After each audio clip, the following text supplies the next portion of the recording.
Welcome back, everybody, to another edition of Principal Soup. I'm Jamal Crook, I'm Zach Shuttler. and today we are talking about fear, right? Feedback, right? Fear without feedback or Is fear it with feedback? fear back? Is fear back how? No, no. We're talking about feedback without fear. And really we want to talk about how to build a culture of trust and growth in schools. Um, I think one of the main barriers to feedback in schools is the perception that if I need to receive feedback, then I'm underperforming. It is a bad thing. And we've talked about this, quite a bit in the sense that um, professionals have coaches and amateurs don't. And at one point, and probably it's still debatable, right? And I say this, Tiger Woods had a coach and he was the number one golfer in the world, or whoever the number one golfer in the world is at any given time has someone that coaches them and supports them. And you go down to any sport, every great individual had a great coach. You go Andy Reid and Patrick Mahomes, Michael Jordan and Phil Jackson, Kobe Bryant and Phil Jackson. Um, Professionals have coaches, but those players were at the level where they could literally look at their coaches and be like, you can't do this at the level that I do it. But I find it interesting that even when you're watching The Last Dance, right? And Michael Jordan, they're going through their sets, and Phil Jackson was like, Michael, who's open? John Paxson. Well, then pass him the ball. And that's what won them the championship. It wasn't, this complicated feedback, but in that moment, that coaching got them good enough to win their first championship. And then, it's debatable. LeBron fans will say that, ever since then, there's always somebody that's bailed them out, whether it be Paxton or Steve Kerr. But I digress to return. Well, I mean, LeBron is by far the greatest of his generation, but LeBron's also gotten a lot of his coaches fired. And, I'm sure it's deeper than that, but I mean, that's worthy of some discussion, I think. And the It and the is. and the point that you brought up that I thought was really interesting is the fact that Tiger Woods in his prime, I know he ended up not winning as many majors, but in his prime, he was the best golfer of all time. He had a coach, he had a couple different coaches. Those coaches were not better golfers than him. And I think that's Right. important to put into perspective. Your coach at that given point in time does not have to equal or supersede your skill set. They don't even have to be doing what you're doing anymore because often in schools we'll hear, hey, Jamal's the principal, but he doesn't teach, he doesn't understand. But Jamal did teach and he does understand and he's looking at it through a different lens. He's trying to help. Right. I think, to that point, as leaders, you don't have to feel inadequate if you can't do what that individual does. Because some of us are better suited as coaches rather than the practitioner, and vice versa. I look at Magic Johnson. He's arguably the top five, one of the top five basketball players of all time. He tried to coach and failed miserably. I don't think he made it through the season. It just wasn't his. It wasn't his forte. It wasn't his thing. I think But Wayne Gretzky tried to coach too. It's not you can be a great player and a great coach, but you can also be a great player and not a great coach. You can be a great coach and not have been a great player. In more recent memory, very recent, Dillingham, the head coach for Arizona State, they made it to the college football playoff. He did not play college football. I think he said he started coaching when he was in his late teens. So he's leading a program that was in the final eight of the college football playoffs mm, and he didn't play college football. I think it'd be easy if his players weren't open to how effective he was coaching to say, well, you haven't done it. right, Sometimes that's coaching's a two-way dance. Both parties have to want to participate. If the side receiving the coaching shuts themselves off to coaching, it's not going to be effective. And I think right, as leaders in schools, a lot of schools are feedback averse, and oftentimes we pin that on the teachers, and I think that's misplacing the blame, because often the administration's been so averse to giving feedback because they don't want any pushback, they don't want any criticism. They just don't give it. Everybody's doing a great job. Everybody's evaluation's pristine. Everything's good. Awesome job. And then what ends up happening is years go by, years go by, year goes by. Eventually, that principal, or it's a different principal, tries to give some constructive feedback, but you've conditioned your staff to, there is no negative feedback. There's no feedback any at all besides for good job. And the good jobs become meaningless. And any mild criticism, like, hey, it would be great if you did some different types of assessment. Then all of a sudden the teachers lounge is just buzzing. It's blowing up because Mr. Crook criticized Mrs. Smith, who's been here 25 years, and how dare he? And then we blame that on the teaching staff, but either the administration prior to us or our administration created that by not providing real constructive coaching and feedback. Right. And I think when you hear feedback, does it spark anxiety or inspiration? And when I think of that question, for me, and I hope for my staff, because I do some things, but it should inspire inspiration. For me, as a principal, I don't wait until they get on campus to tell them how important coaching and feedback is to me. I start that in the hiring process. We have 5 core values, and one of which is to be coachable. And being coachable is being able to receive feedback and implement that feedback for change. And I tell people point blank, that is a deal breaker. I said, because we're going to be in your classrooms, because how as a leader am I going to know what's happening to give you the appropriate support that you need if I'm not in your classroom, or observing your place of practice. I'm saying feedback isn't limited just to me to you. It's also from you to me as well, because everybody must be coachable. And I think when you start in that hiring process and you make that known, you let people know that that's a deal breaker, but then also not allowing it to come from a bad place, because you're there enough, and it should spark inspiration. Right from the jump, how you're explicit with coaching and feedback are cornerstones of our organization. I think that starts things off in a very transparent and clear place. And Mhm. in leadership, um, sometimes it takes considerable time to get that type of culture in place, because educators stay in the field for a long time. And if you're coming into a new position and you have mostly 15, 20-year teachers on board, they Mhm. might never fully come around to the coaching feedback model. That's where each hire that you make is so important and so crucial to start swinging that momentum towards a culture of coaching and feedback. Right. And so, feedback, we talk about, feedback being critical to student growth. And I think a lot of times what we'll do is practitioners is we have to do our required observations, whatever those are. And a lot of times I'll hear people talking and they'll focus on the required observations, like I have to do this. But really, if it's something that we have to do anyway, then shouldn't it be oriented towards growing people? Because here's the truth. If your feedback loops and you start to establish those, if they're focused on growing the person, then student success is going to rise, and teacher retention is gonna be more stable, because people stay where they're grown. Yeah, Kids growing the stay. person. Yeah, growing the person is going to tend to lead to growth as a professional.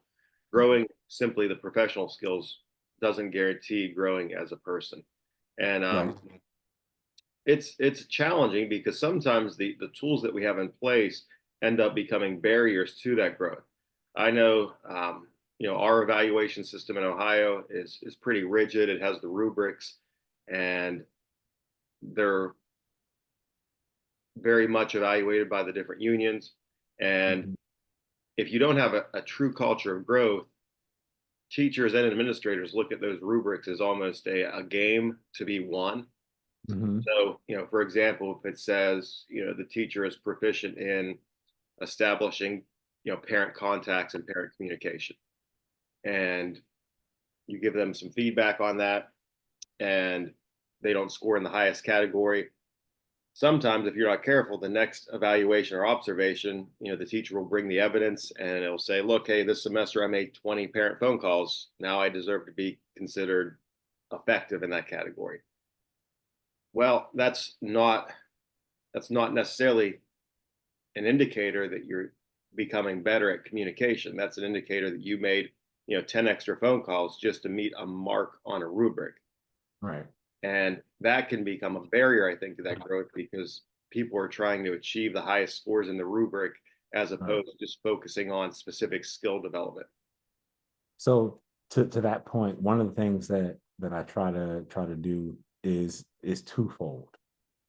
Because like you said, you cannot build the professional capacity without building the, I'm gonna say, intrinsic capacity, for lack of a better term that's coming to my mind right now.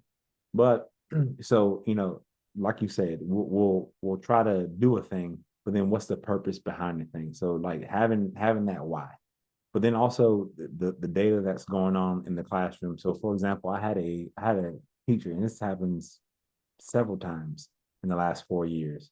We talk about student discussion. Student discussion is something that probably every school leader is working on at some point in time in their tenure at their school or their school district.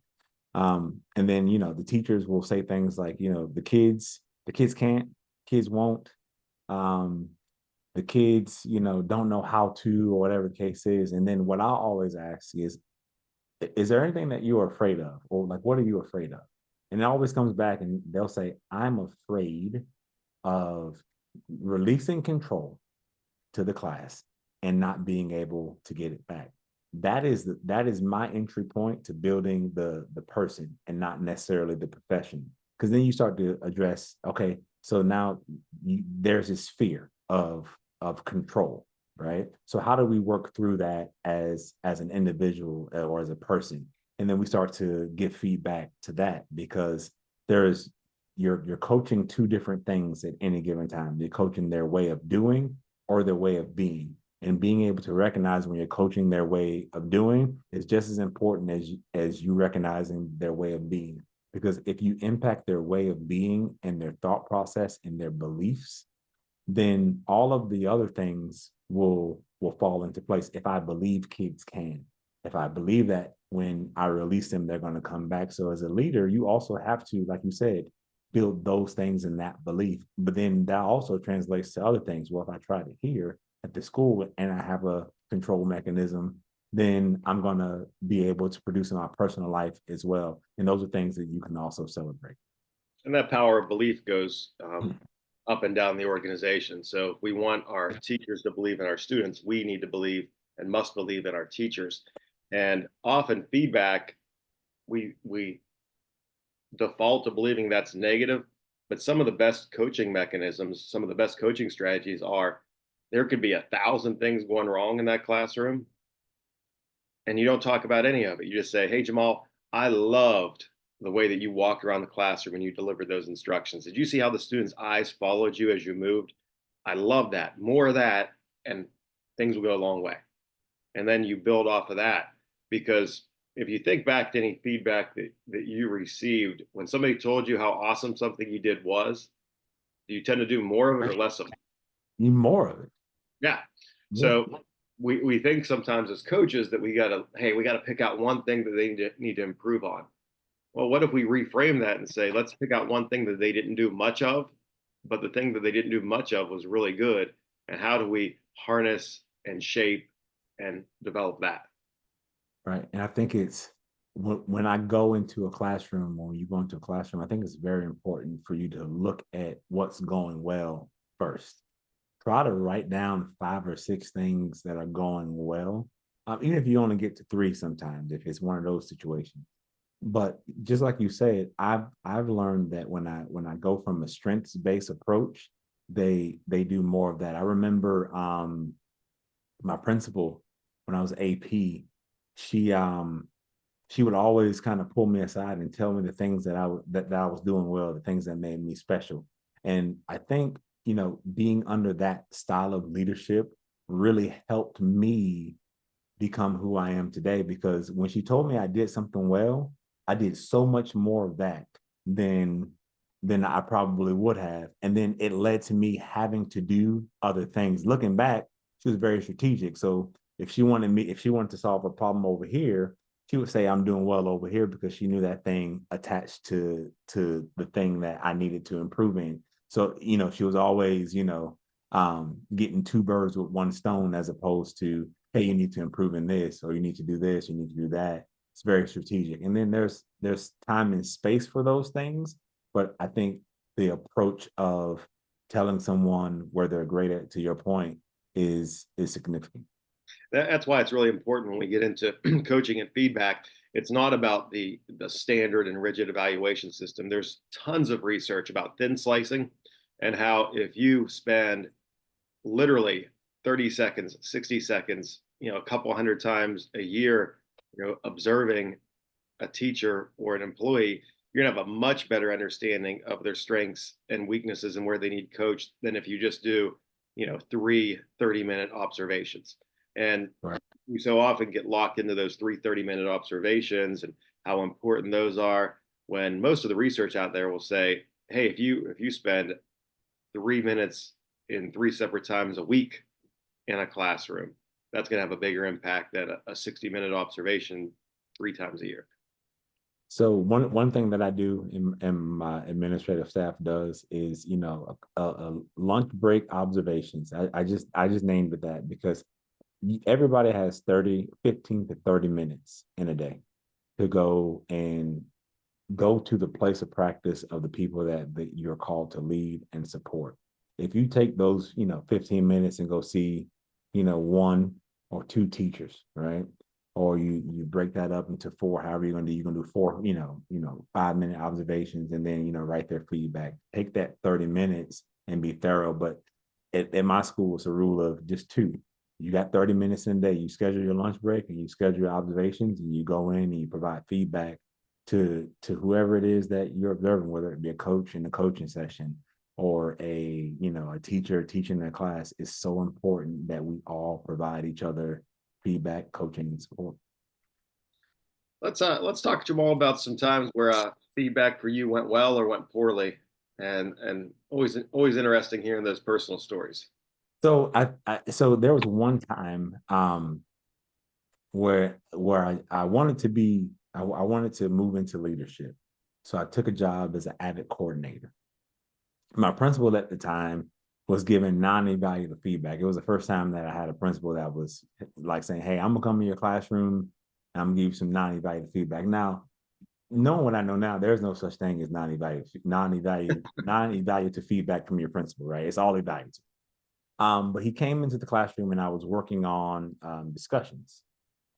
And I had this thing where I would interrupt the discussion to get the kids to say this chant. Whenever a kid interrupted a kid, is, if we don't listen to each other, how can we possibly learn from each other? And I probably did that about 10 times. And it was like my way of redirecting and, teaching the kids about just the value of listening. And I thought I did a great job, man. I thought I was, hey, yeah, look, the kids, they was chanting and they were doing all those things. And he pointed out to me, he said, the conversation probably would have went better if you stopped interrupting the kids and let them talk. I was like, you know what? I didn't let the kids talk. So, now, going back, like that lesson, the focus of the student discussion is for students to discuss. So that's something that I took with me. It's something that even now, um, as a principal, that I train on, because, just getting to the point. But he also knew that I wanted to be a leader as well. So he put things in a perspective that I can understand from the lens of a leader, whether you're leading students or you're leading teachers. The how do you say this? The audience changes, not the role. You're in education. You are a teacher at every level. It's just your audience is different. Yeah, I mean, there's a lot of companies now that actively seek out athletes, whether they be collegiate athletes or professional athletes or even high level high school athletes, because just the um, nature of that endeavor allows them to be more open to coaching and constructive criticism. I know you, as a former Division I football player, do you find some merit in that philosophy? Yeah, I think having someone who understands team and understands the affect of coaching is is critical because if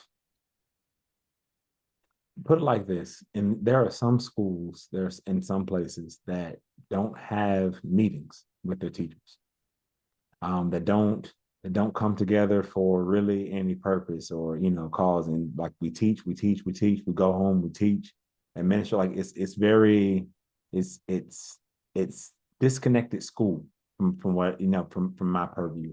But could you imagine if a team in the Steelers, they never had their weekly meeting. They never did anything together, and they just showed up on game day. And I'm a wide receiver. I watched my film on wide receiver. I worked in isolation, but then when it's time to come together as a team, it really doesn't play out that way. So I think from a standpoint of getting people that come from sports or team background or have that mentality, been exposed to work together in team, is it pays dividend because I understand that we have to prepare for a thing. There's preparation for a thing, and then there's also the strategy in which we're going to use to get there. And then how do we do that as a team? And then what's everybody's roles and all those different things.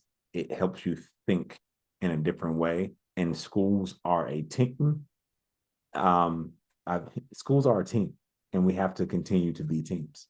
Yeah, I think there are times where the there's definitely value in unions, but sometimes they put some things in place that prohibit the building of teams. I know some places in Ohio, hey, you can only meet with your team twice a month. Hey, you can only come observe your teacher X amount of times this year.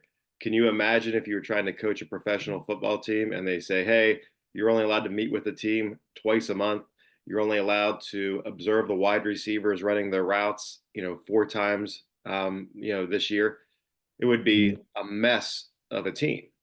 Mhm. And I think there are times when things are put into the contract or agreed upon that are so counterproductive and are negotiating against educators' own interests. Best interest. And I think to a degree, when you have circumstances like that, then relationships is key to overcoming those things. And I call it I was in an interview one time and I said, I am learning to master in leading the spirit of the volunteer. And I didn't get that job, but what I was trying to say in that moment was my positional authority, no matter what the circumstances are, it doesn't mean that people will do what I say. There's a degree of volunteering myself to the team.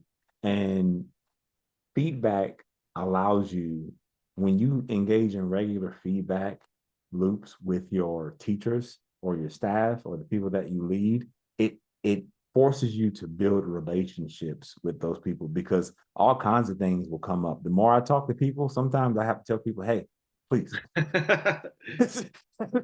Hey, I'm not ready for that. If you just go to the bathroom, you don't have to tell me. Like, man, like I just came out the bathroom and it was okay. I love you too. I appreciate you. Yeah, And there's going to be just barriers smile. on some of that stuff, and the feedback when it comes is crucial too. There's some research out there. You golf. I know you went golfing yesterday. It's tough. Mhm. You don't necessarily want the feedback when you hit a shot into the woods, like immediately. Yeah. Hmm. However, once you take a breath and you start walking down the fairway or walking to your cart, that's actually a very good time if you have somebody with you that's a good coach, which isn't always the Yeah. case, that can say, hey, let me see your swing again. There's a couple things I think we can correct. So there is a definitive period of time where the feedback is most effective. And Right. typically that's as close as it can be to the action in a Yeah. reasonable time frame. In the heat of the moment, if both parties are angry, you want a little space. But the closer you can get to that moment, the better the feedback is going to be for that person to make the correction. Same with our students. If we wait days, weeks, months to give feedback, the action's already too far gone for it to be as relevant as it could have been. So I want to share a few things as it relates to just that feedback and creating feedback loops. So very important. So for me, I think there are three levels, right? You have your whole group, and again, the audience changes, and not the profession. So as a leader at a school, you still teach to a degree. So you have your whole group, you have your new teachers, and you have your high performing teachers. And I think sometimes what ends up happening with your new teachers and your high performing teachers, we try to do a one size fits all, right? We ask teachers to differentiate, we have to differentiate. So here's a just a framework that you can work with. So number one, high performing teachers, the way that I've chosen to grow them is something that has worked for me is I get them together. They form my instructional leadership team in most cases, but some of them are on the peripheral. And their main role is to share practice and model classroom instruction. And here's the why behind that. When you teach someone, it forces you to make the unconscious conscious, Mhm. but then you also learn um, yourself and you also improve your practice. It fine tunes that practice. So having those high performing teachers support by sharing their practice and modeling classroom instruction is is so important. And then the new teachers, and you have something similar to this. I have a new teacher academy, and that's new to my school, and then also just new to the profession. And what we do is we tailor one-on-one coaching cycles for all of those new hires. Now, when you first start this, you'll probably have a whole bunch of people. But as you retain teachers, you'll get it down to five, less than five per year.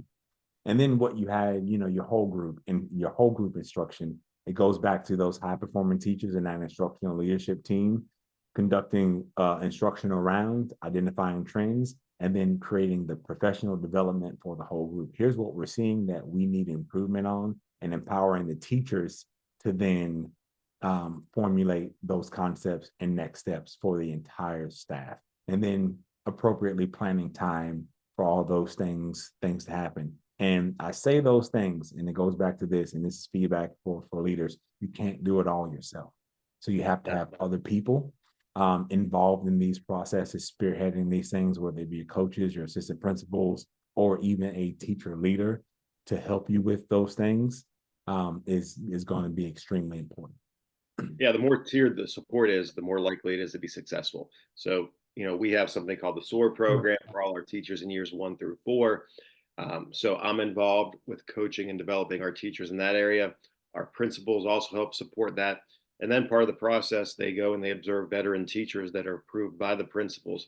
So with the way that we set that up, I'm involved, principals are involved, and some of our more veteran effective teachers are involved. So it's tiered at all the levels.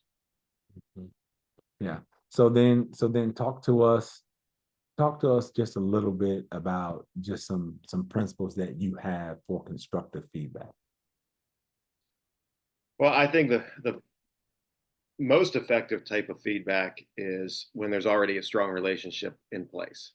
And that begins at the jump, and that's where I think the new teacher induction program is so effective because it allows the principals and the superintendent and some of our veteran teachers to establish strong relationships with that new staff.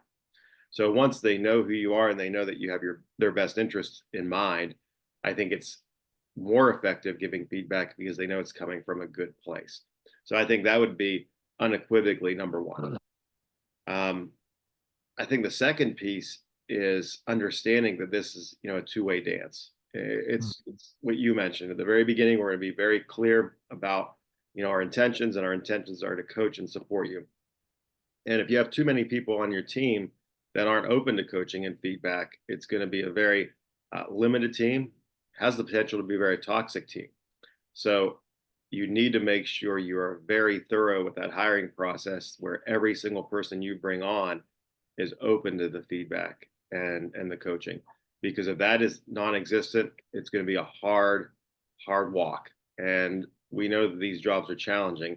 It's almost impossible if you're trying to take that walk swimming in a stream, going upstream. So I think those are the two biggest things. From the very jump, be very clear with your intentions, and then once you bring those folks in, coach them and support them, so that way for the entirety of their time with the organization, that they understand that that's just part of the process, and the intentions are good and positive. Right. And to that point, um, providing just to kind of go down like a punch list, for our listeners, providing regular feedback loops, making sure that you have, I think there's a lost art of ongoing in-house professional development. From the standpoint, we think that professional development is always stand and deliver. It doesn't necessarily have to be. You can accomplish that in your team meetings and in your PLCs. Model vulnerability. So for me, what that looks like, or for us, is if you don't know something, don't pretend to know. If you know something, say it with your chest. Like, understand that, like, hey, I actually know this. But being vulnerable, and then also being able to receive feedback, because sometimes your teachers will come to you or your staff will come to you and they'll have a grand idea that's more compelling and better than yours. Be okay with shifting. Um, I think it's important to talk about, like you said, what feedback looks like when I give it, and then how you should receive it, and like set those parameters for implementing that feedback. So that way everyone has that base understanding. Use all the different tools. Lean on your people, and then celebrate the growth. I had a teacher, I can't wait to get back. I had a teacher in her first week in the class. She goes in there and she's, doing what she knows to do. She takes a class that, that needed some tough love. She got them straight. But her teaching strategies needed some support. So I went in there. I was like, "You're doing enough to be dangerous. Let me show you how to expand this thing, right?" So I walked in. It was 5 minutes. And I looked at what she was doing. I said, "Oh, you have the foundation." Like, I pulled her at the end of the day. I told her some quick feedback. She wrote it down, and the very next day, you go in there and it almost looks like, she's mastered a student-centered classroom. The kids respected her. She just was, playing volleyball. I mean, not volleyball, but ping pong, so to speak. Student to teacher, student to teacher, student to teacher. But then I was like, you should probably play volleyball. And these are the sports concepts that I'm using just for the context, but providing students more opportunity to interact with content themselves. And I laid out for her how to do that. But when I say somebody that took the coaching and grew at a rapid rate just because of those things, and when I had the follow-up conversation with her after I saw her implement it, she said, I am coachable, and she walked away. And that's one of our core values. So I cannot wait to celebrate that, because that happened right before the break on Friday when we had all of the incentives going on. But as soon as we get in front of staff, we're going to be celebrating that success and some other successes from, growth from feedback. You can't miss the opportunities to coach too. Not everything is going to take place in a formal setting. And when I reflect on my career and I think back to the person who coached me the best and they also coached me the hardest, I think of Walt Saunders. And Walt and I are good friends to this day. So I'm 27 years old. I'm teaching history. And he is the assistant principal at the time. He's a former military guy. He's about 6'2", 6'3", kind of intimidating, very stoic in his demeanor. And when I was teaching history during my prep period, I would always read the USA Today. One, I love the news. Two, there were so many cool charts and graphs in there. I would find different activities to do with the students. So on this particular day, I was reading the USA Today on my prep, and I had my feet up on my desk. And Mr. Saunders walks by, and he stops, he pokes his head in, and he says, "Good to see you're perpetuating the stereotype of a history teacher." And he keeps walking. Now, that is not, necessarily maybe the textbook feedback that we've talked about, but that was tough, hard coaching. It was forcing me to kind of look in the mirror. And Mhm. I remember I sat there, and this is where I talk a lot about coaching's a two-way street. I sat there, waited till the next day, asked to talk to Walt, and he explained to me how important perception was, and Mhm. how even though I was actually working by going through that paper and finding different things, the perception was that I wasn't working because of how I had my feet up on the desk. Mhm. And the world of difference. A couple of years later, Walt was the principal of a school, and now I was his assistant principal. So I was in charge of all the discipline, and I was going through a suspension with a student, and my office was on the second floor. His was on the first floor. So the secretary would have to call me down to meet with the parent. So I walk down, and let's just say it's your daughter being suspended, Jamal, and I'm like, "Hey, Mr. Crook, how are you doing today? Let's kind of talk about why your daughter's suspended." And Mr. Saunders could overhear the conversation. And at this time, I'm maybe 28, maybe 29. And Walt says, "Hey, Zach, I need to talk to you for a minute." This is immediately after the parent leaves. I said, "Yeah, what's up, Walt?" He says, "Zach, you just suspended her daughter. How how the bleep do you think she's doing? Find a different way to introduce yourself and start the conversation." and, and again, I mean, there are some. He could deliver that message to some people, both those messages, and it could be taken totally the wrong way. I Mhm. knew that he had my best interest in mind. I knew his way of coaching was direct and tough. And I'm 44 now. So 17, 18 years later, when I think of feedback, those are the two stories that stick out in my mind. I Yeah. know how I present myself matters, and what people's perceptions are matter.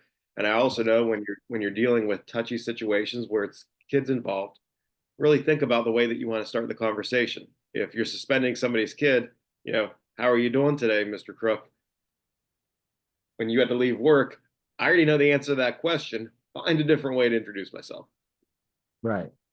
So, to that point, feedback really isn't about finding fault. It's about finding opportunities to get people to grow.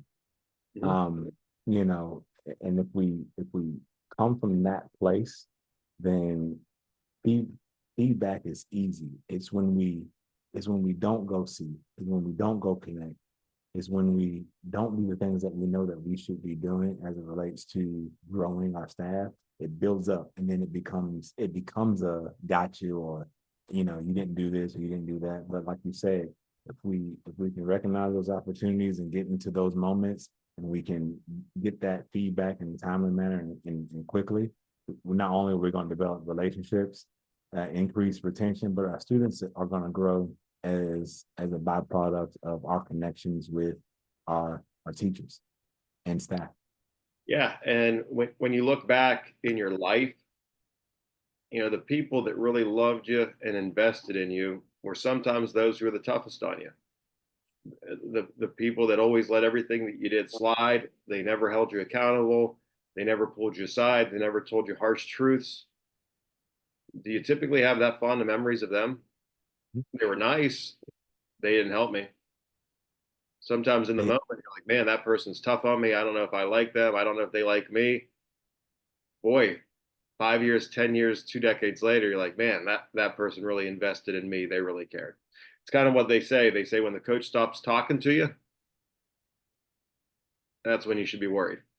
that's when you should be worried, because a cut is imminent. And I Yeah. and I leave that with my staff. I say, the better teacher you are, the harder I'm probably going to be on you, because I have much higher expectations for you, given the point that you are in your career. I said, but if I ever stop talking to you, then there's a different circumstance. And I think with that transparency, leading with those things always helps. That closes out. Feedback is crucial to growth, not just as a professional. It's crucial to you as a person. I always like to say that if you see me 10 years from now, at my core, I am who I am. But I hope that you say, boy, Zach learned a lot in those 10 years. And I think that's what we all should want for ourselves, is that we are who we are, but we want to be the best version possible. And you hit on this numerous times during this podcast. If we develop people, they're going to naturally become better professionals. If we only focus on the skill development, being a really good professional doesn't mean that you're going to become a better person. And I think we all know that better people are better professionals. Till next time.